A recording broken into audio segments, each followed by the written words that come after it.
ಬನ್ನಿ ರಂಗೋಲಿ ಹಾಕೋಣ. ಅಮ್ಮ ರಂಗೋಲಿ ಚೆನ್ನಾಗಿ ಹಾಕ್ತಾ ಇದ್ರು, ನಾನು ಚೆನ್ನಾಗಿ ಹಾಕ್ತೀನಿ ಅಂತ ಅನ್ಕೊಂಡಿದ್ದೀರಾ? ಚಾನ್ಸೇ ಇಲ್ಲ.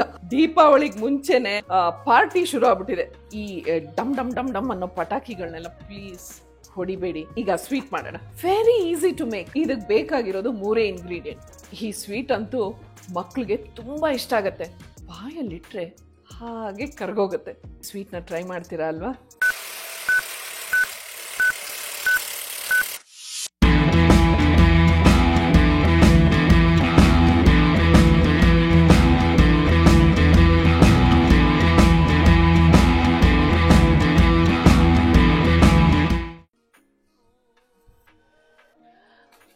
ಹಲೋ, ನಮಸ್ಕಾರ.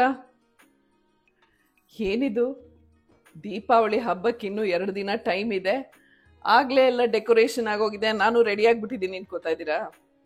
ನಾನು ಸ್ವಲ್ಪ ಹಾಗೇನೆ. ನನಗೆ ಏನಿಲ್ಲದೆ ಮನೆ ಡೆಕೋರೇಟ್ ಮಾಡೋದು ಅಂದ್ರೆ ತುಂಬ ಇಷ್ಟ. ಇನ್ನು ದೀಪಾವಳಿ ಹಬ್ಬ ಬಂತು ಅಂದರೆ ಕೇಳಲೇಬೇಡಿ, ಊರಿಗೆ ಮುಂಚೆ ಎಲ್ಲ ಕಡೆ ಲೈಟ್ಗಳೆಲ್ಲ ಹಾಕಿ ಡೆಕೋರೇಟ್ ಮಾಡೋಕ್ಕೆ ಶುರು ಮಾಡಿಬಿಡ್ತೀನಿ. ನನಗೆ ಹಬ್ಬ ಅಂದರೆ, ಎಸ್ಪೆಷಲಿ ದೀಪಾವಳಿ ಹಬ್ಬ ಅಂದರೆ ಅಷ್ಟಿಷ್ಟ. ಇವತ್ತು ನಿಮ್ಗಳ ಜೊತೆ ಸುಮಾರು ವಿಷಯಗಳನ್ನ ಹಂಚ್ಕೋಬೇಕು. ಅದಕ್ಕೆ ಈ ವಿಡಿಯೋನ ಪೂರ್ತಿಯಾಗಿ ನೋಡಿ, ಸ್ವಲ್ಪ ಸಮಾಧಾನ ಇರಲಿ. ವಿಡಿಯೋ ಅಂದ ತಕ್ಷಣ ನಾಪ್ಕ ಬಂತು. ನಾನು ಎಲ್ಲರೂ ಕೇಳ್ತಾ ಇದ್ದಾರೆ, ನೀವು ಯಾಕೆ ಚಾನಲ್ಗೆ ಸಬ್ಸ್ಕ್ರೈಬ್ ಮಾಡಿ, ಬೆಲ್ ಐಕಾನ್ನ ಒತ್ತಿ, ಆಮೇಲೆ ವಿಡಿಯೋಸ್ನ ಲೈಕ್ ಮಾಡಿ ಅಂತ ಹೇಳಲ್ಲ? ಸರಿ, ಹಾಗಾದರೆ ದಯವಿಟ್ಟು ನನ್ನ ಚಾನಲ್ಗೆ ಸಬ್ಸ್ಕ್ರೈಬ್ ಮಾಡಿ. ನಿಮ್ಮ ಫ್ಯಾಮಿಲಿಗೆ, ಫ್ರೆಂಡ್ಸ್ಗೆ, ಬಂಧು ಬಳಗ ಎಲ್ರಿಗೂ ನನ್ನ ಚಾನಲ್ಗೆ ಸಬ್ಸ್ಕ್ರೈಬ್ ಮಾಡೋಕ್ಕೆ ಹೇಳಿ. ಆಮೇಲೆ ಆ ಬೆಲ್ ಐಕಾನ್ ಬಟನ್ನ ಪ್ರೆಸ್ ಮಾಡಿ. ಆವಾಗ ಹೊಸ ವಿಡಿಯೋಸ್ ನೋಟಿಫಿಕೇಷನ್ ನಿಮಗೆ ಬರುತ್ತೆ. ಆಮೇಲೆ ಪ್ಲೀಸ್ ಪ್ಲೀಸ್ ಪ್ಲೀಸ್ ನನ್ನ ವಿಡಿಯೋಸ್ನೆಲ್ಲ ಲೈಕ್ ಮಾಡಿ. ಹಾಂ, ರೆಡಿ. ಬನ್ನಿ ರಂಗೋಲಿ ಹಾಕೋಣ. ಅಡುಗೆ ಮನೇಲಿ ರಂಗೋಲಿನ ಹಿಂದಿನ ಕಾಲದಲ್ಲೆಲ್ಲ ಒಲೆ ಮುಂದೆ ರಂಗೋಲಿ ಹಾಕೋರು ಗೊತ್ತಾ? ನಮ್ಮಮ್ಮನೂ ಅಷ್ಟೇ. ನಿಮ್ಗೆ ಹೇಳಿದ್ದೆ ಅಲ್ವಾ, ಅಮ್ಮ ತುಂಬ ಟ್ಯಾಲೆಂಟೆಡ್ ಅಂತ. ಅವರು ಒಳ್ಳೆ ಸಿಂಗರು, ಎಕ್ಸಲೆಂಟ್ ಕುಕ್ಕು, ಜೊತೆಗೆ ಈ ಕೈ ಕೆಲಸ ಎಲ್ಲ ತುಂಬ ಮಾಡೋರು. ಎಂಬ್ರಾಯ್ಡ್ರಿ ಅಂತೆ, ನಿಟ್ಟಿಂಗು, ಸ್ಟಿಚ್ಚಿಂಗು, ಈ ರೀತಿ.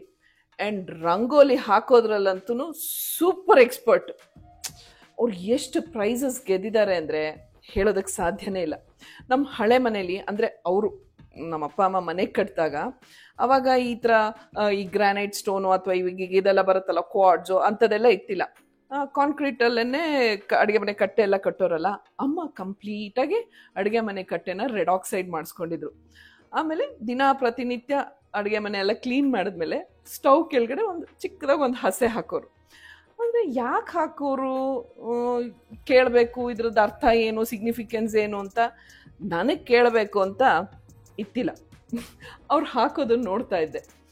ಸೊ ನನಗೂ ಯಾವಾಗಲೂ ಆಸೆ ಆ ಥರ ಹಾಕಬೇಕು ಅಂತ. ಆದರೆ ಎಲ್ಲಿ, ನಾನು ಆಗಲೇ ಹೇಳಿದಾಗೆ ಈಗಿನ ಕಾಲದಲ್ಲಿ ಎಲ್ಲ ಗ್ರನೈಟು, ಈ ಕ್ವಾಡ್ಸು ಅದೆಲ್ಲ ಅದ್ರ ಮೇಲೆ ರಂಗೋಲಿ ಹಾಕಿದ್ರೆ ಅಂಟೋದು ಇಲ್ಲ.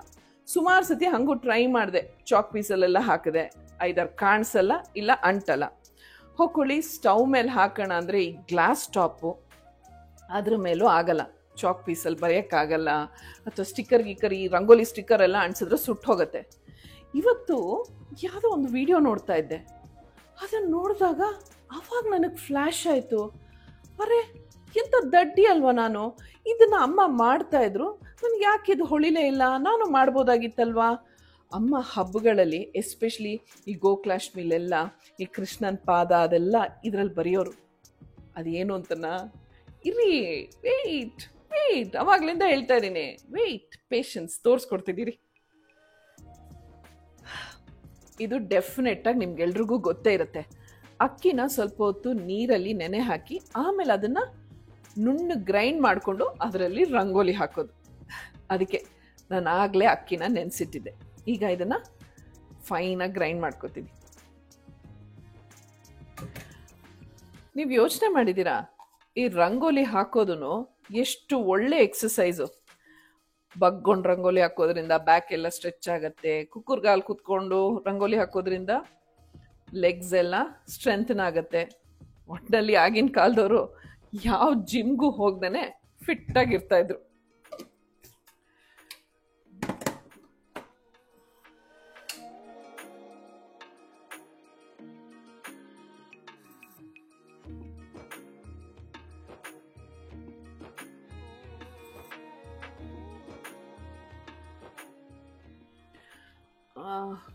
ಇನ್ನೊಂದು ಸ್ವಲ್ಪ ನುಣ್ಣಗಾಗಬೇಕು.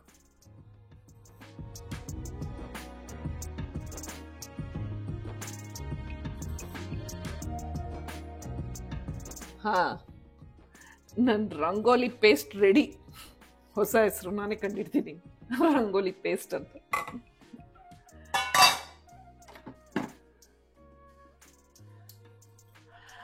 ಅಮ್ಮ ರಂಗೋಲಿ ಮಾತ್ರ ಹಾಕೋದಲ್ಲ, ಅದ್ರ ಜೊತೆಗೆ ಎಷ್ಟು ಚೆನ್ನಾಗಿ ಡೆಕೋರೇಟ್ ಮಾಡೋರು ಗೊತ್ತಾ. ಅಂದರೆ ಕೆಮ್ಮಣ್ಣು ಬರುತ್ತೆ ಗೊತ್ತಾ, ಅದು ಸುತ್ತಲೂ ರಂಗೋಲಿ ಹಾಕಿದ್ಮೇಲೆ ಬಾರ್ಡರ್ಸ್ ಕೊಡೋದು, ಒಳಗಡೆ ಅದನ್ನೊಂಥರ ಹೈಲೈಟ್ ಮಾಡೋದು, ಎಷ್ಟು ಚೆನ್ನಾಗಿರ್ತಾ ಇತ್ತು.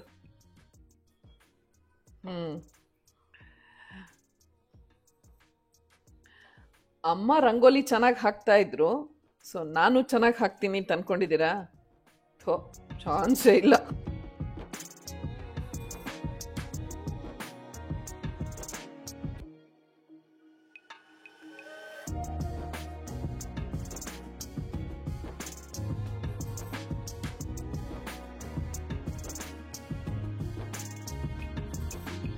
ನನಗೆ ಚಾಕ್ ಪೀಸ್ ಕೈ ಕೊಟ್ರೆ ಒಂದು ಸುಮಾರಾಗೆ ಒಂದು ಚಿಕ್ಕದು, ಅದು ಸ್ಟ್ಯಾಂಡರ್ಡ್ ಒಂದು 4 ಬರುತ್ತೆ, ಅದು ಬಿಟ್ಟು ಬೇರೆ ಬರಲ್ಲ, ಅಷ್ಟು ಹಾಕ್ತೀನಿ.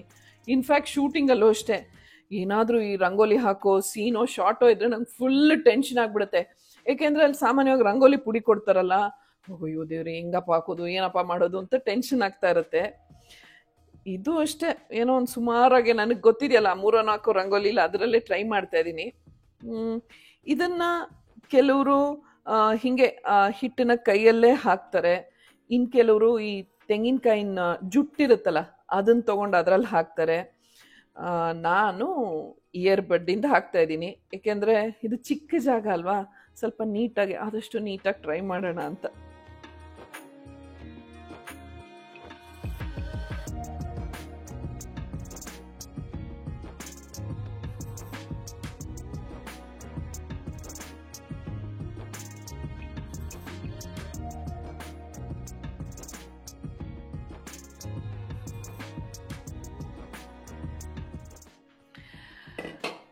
ರಂಗೋಲಿ ಹಾಕಿದ್ದಾಯ್ತು ನೋಡಿ, ಚೆನ್ನಾಗಿದೆ ಅಲ್ವಾ? ನಿಮ್ಮಲ್ಲೂ ಈ ರೀತಿ ರಂಗೋಲಿ ಹಾಕ್ತಾರಾ? ಒಬ್ಬೊಬ್ರು ಮನೇಲಿ ಒಂದೊಂದು ಥರ ಮಾಡ್ಬೋದು, ನಿಮ್ಗಳ ಮನೇಲಿ ಯಾವ ರೀತಿ ಮಾಡ್ತೀರಾ ಅಂತ ನನಗೆ ಕಮೆಂಟ್ ಬಾಕ್ಸಲ್ಲಿ ತಿಳಿಸಿ. ಈಗ ನೆಕ್ಸ್ಟ್ ಟಾಪಿಕ್. ಈ ಪಾತ್ರೆ ನೋಡಿ, ಇದು ನನಗೆ ನನ್ನ ಫ್ರೆಂಡ್ ನೀತಾ ಗಿಫ್ಟ್ ಮಾಡಿದ್ದು. ದೀಪಾವಳಿಗೆ ಮುಂಚೆನೆ ನಮ್ಗಳು ಪಾರ್ಟಿ ಶುರು ಆಗ್ಬಿಟ್ಟಿದೆ. ನಾವಿವತ್ತು ನೀತನ್ ಮನೆಗೆ ಗೆಟ್ ಟುಗೆದರ್ ಹೋಗ್ತಾ ಇದೀವಿ. ನಾವೆಲ್ಲ ಫ್ರೆಂಡ್ಸು ಒಬ್ರೊಬ್ರು ಒಂದೊಂದು ಅಡುಗೆ ಮಾಡ್ಕೊಂಡು ತೊಗೊಂಡು ಹೋಗ್ತಾ ಇದೀವಿ, ಪಾಟ್ಲಕ್ ಅಂತಾರಲ್ಲ ಅದು. ಸೊ ನಾನು ಸ್ವೀಟ್ ಮಾಡ್ಕೊಂಡು ಹೋಗೋಣ ಅಂತ ಡಿಸೈಡ್ ಮಾಡಿದ್ದೀನಿ, ಅದು ಅವಳು ಗಿಫ್ಟ್ ಮಾಡಿರೋ ಪಾತ್ರೆಲೆ. ಇನ್ನೊಂದು ವಿಷಯ ಗೊತ್ತಾ, ನಮ್ಮಮ್ಮ ಯಾವಾಗಲೂ ಒಂದು ಹೊಸ ಪಾತ್ರೆನೋ ಅಥವಾ ಡಬ್ಬಿನೋ ತಟ್ಟೆನೋ ಆ ಥರ ಏನಾದರೂ ತೊಗೊಂಡಾಗ, ಅಥವಾ ಅವಾಗೆಲ್ಲ ಅರ್ಶಿನ ಕುಂಕುಮ ಕೊಟ್ಟರೆ, ಕೆಲವರು ಮದುವೆ ಮನೆಯಲ್ಲಿರ್ಬೋದು ಅಥವಾ ಬೇರೆ ಬೇರೆ ಫಂಕ್ಷನ್ಸಲ್ಲಿ ಏನಾದರೂ ಒಂದು ಡಬ್ಬಿ ತಟ್ಟೆ ಈ ಥರ ಎಲ್ಲ ಗಿಫ್ಟ್ಗಳು ಕೊಡೋರು ಗೊತ್ತಾ. ಆವಾಗ ಅಮ್ಮ ಯಾವಾಗಲೂ ಆ ಹೊಸ ಪಾತ್ರೆಯಲ್ಲಿ ಫಸ್ಟ್ ಸ್ವೀಟೇ ಮಾಡ್ತಾ ಇದ್ದಿದ್ದು, ಅಥವಾ ಈ ಡಬ್ಬಿ ತಟ್ಟೆ ಆ ಥರ ಆದರೆ ಮಾಡಿದ ಸ್ವೀಟನ್ನು ಅದರಲ್ಲಿ ಹಾಕೋರು. ಸೊ ನಾನು ಅಷ್ಟೇ ಇವಾಗ ಅದನ್ನೇ ಫಾಲೋ ಮಾಡ್ಕೊಂಡು ಬರ್ತಾ ಇದ್ದೀನಿ. ಸೊ ಇದು ಹೊಸ ಪಾತ್ರೆ ಆಗಿರೋದ್ರಿಂದ ನಾನಿವತ್ತು ಇದರಲ್ಲಿ ಸ್ವೀಟ್ ಮಾಡ್ತೀನಿ. ಆದರೆ ಯಾವ ಸ್ವೀಟ್ ಮಾಡ್ತೀನಿ ಅಂತ ಸ್ವಲ್ಪ ತಾಳ್ಮೆಯಿಂದ ಇರಿ, ಹೇಳ್ತೀನಿ.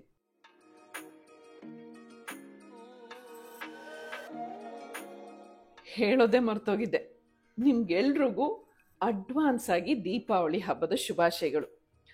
ಪಟಾಕಿ ಹೊಡೆಯೋ ಅಭ್ಯಾಸ ಇದ್ದರೆ ಗೌರ್ಮೆಂಟ್ ರೂಲ್ಸ್ನೇ ಫಾಲೋ ಮಾಡಿ, ಗ್ರೀನ್ ಪಟಾಕಿಗಳನ್ನೇ ಹೊಡೀರಿ. ಸಾಧ್ಯವಾದಷ್ಟು ಈ ಡಮ್ ಡಮ್ ಡಮ್ ಡಮ್ ಅನ್ನೋ ಪಟಾಕಿಗಳನ್ನೆಲ್ಲ ಪ್ಲೀಸ್ ಹೊಡಿಬೇಡಿ. ಅದರಿಂದ ನಮ್ಮ ಪರಿಸರಕ್ಕೂ ಹಾನಿ, ಪ್ರಾಣಿ ಪಕ್ಷಿಗಳಿಗೂ ತೊಂದರೆ. ಅದರ ಜೊತೆಗೆ ಎಷ್ಟೋ ಜನಕ್ಕೆ ಹೆಲ್ತ್ ಇಶ್ಯೂಸ್ ಇರುತ್ತೆ, ಬ್ರೀದಿಂಗ್ ಇಶ್ಯೂಸ್ ಇರ್ಬೋದು, ಹಾರ್ಟ್ ಇಶ್ಯೂಸ್ ಇರ್ಬೋದು, ಅವ್ರಿಗೂ ಎಲ್ಲ ತುಂಬ ತೊಂದರೆ ಆಗುತ್ತೆ. ಆಮೇಲೆ ಈ ಪಟಾಕಿ ಮ್ಯಾನುಫ್ಯಾಕ್ಚರಿಂಗ್ ಯೂನಿಟ್ಗಳಿರುತ್ತಲ್ಲ, ಅಲ್ಲಿ ಎಷ್ಟೋ ಸತಿ ಪುಟ್ಟ ಮಕ್ಕಳು, ಹೆಂಗಸರು ಎಲ್ಲರೂ ಉಪಯೋಗಿಸ್ಕೋತಾರೆ, ಅಂದರೆ ಅಲ್ಲಿ ಕೆಲಸ ಮಾಡ್ತಾರೆ. ಅಲ್ಲಿ ಬೇಕಾದಷ್ಟು ಆಕ್ಸಿಡೆಂಟ್ಗಳು ಕೂಡ ಆಗಿದೆ, ನಾವೆಲ್ಲರೂ ಅದನ್ನು ಕೇಳಿದ್ದೀವಿ, ಓದಿದ್ದೀವಿ, ನೋಡಿದ್ದೀವಿ. ಆ್ಯಂಡ್ ಪ್ಲೀಸ್ ಪ್ಲೀಸ್ ಪ್ಲೀಸ್ ಯಾವುದೇ ಪ್ರಾಣಿ ಆಗಲಿ ಅದರ ಬಾಲಕ್ಕೆ ಪಟಾಕಿ ಕಟ್ಟೋದು, ಆ ಪಟಾಕಿ ಹೊಡೆಯೋದು ದಯವಿಟ್ಟು ಮಾಡಬೇಡಿ. ಏಕೆಂದರೆ ನಮಗೊಂದು ಚೂರು ಒಂದು ಬೆಟ್ಟು ಸುಟ್ಕೊಂಡ್ರೇ ಎಷ್ಟು ನೋವಾಗತ್ತೆ ಅಲ್ವಾ. ಒಂದು ಸತಿ ಯೋಚನೆ ಮಾಡಿ, ಯಾರಾದರೂ ಆ ಥರ ಮಾಡ್ತಾ ಇದ್ದರೆ ದಯವಿಟ್ಟು ತಡೀರಿ. ಮೂಕು ಪ್ರಾಣಿಗಳಿಗೆ ಹಿಂಸೆ ಕೊಡಬೇಡಿ please. So have a safe and happy and healthy Deepavali. ಸರಿ ನಡೀರಿ, ಈಗ ಸ್ವೀಟ್ ಮಾಡೋಣ. ಈಗ ಇದಕ್ಕೆ 1 ಲೀಟರ್ ಹಾಲು ಹಾಕ್ತೀನಿ.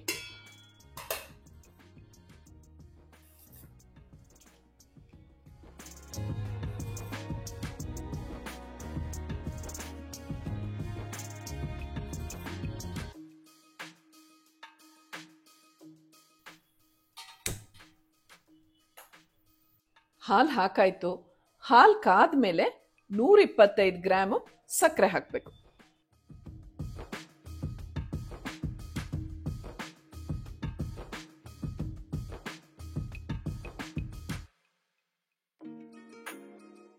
ಹಾಲು ಕಾಯ್ತು, ಈಗ ಸಕ್ಕರೆ ಹಾಕ್ತೀನಿ.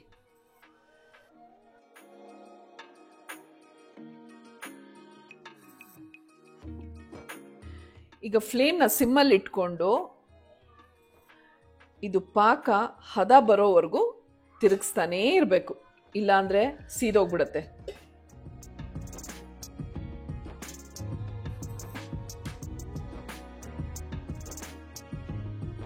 ಸಾಮಾನ್ಯವಾಗಿ ಇದನ್ನೆಲ್ಲ ಬಾಣ್ಲೆಯಲ್ಲಿ ಮಾಡ್ತಾರೆ, ಆದರೆ ನಾನು ಆಗಲೇ ಹೇಳ್ದಂಗೆ ಇದು ಹೊಸ ಪಾತ್ರೆ ಅಲ್ವಾ, ಅದಕ್ಕೆ ಇದರಲ್ಲೇ ಮಾಡೋಣ ಅಂತ ಡಿಸೈಡ್ ಮಾಡಿದೆ.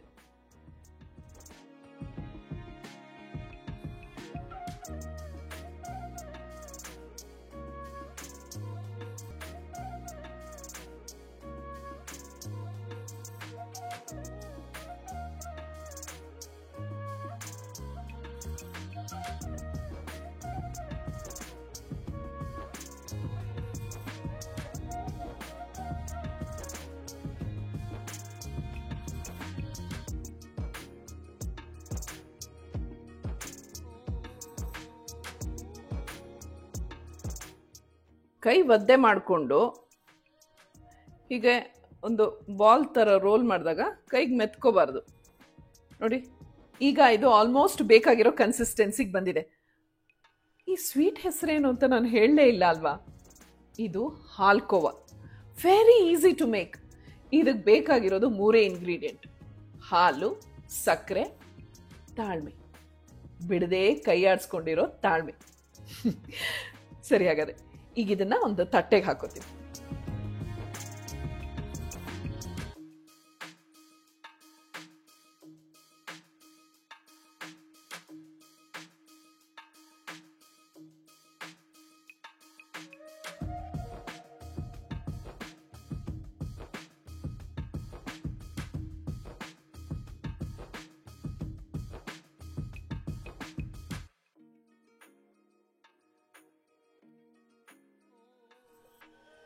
ತಟ್ಟೆಗೆ ಹಾಕಿ ಆರಿದ್ಮೇಲೆ ನಿಮ್ಗೆ ಯಾವ ಶೇಪು ಸೈಜಿಗೆ ಬೇಕೋ ಕಟ್ ಮಾಡ್ಕೊಳ್ಳಿ.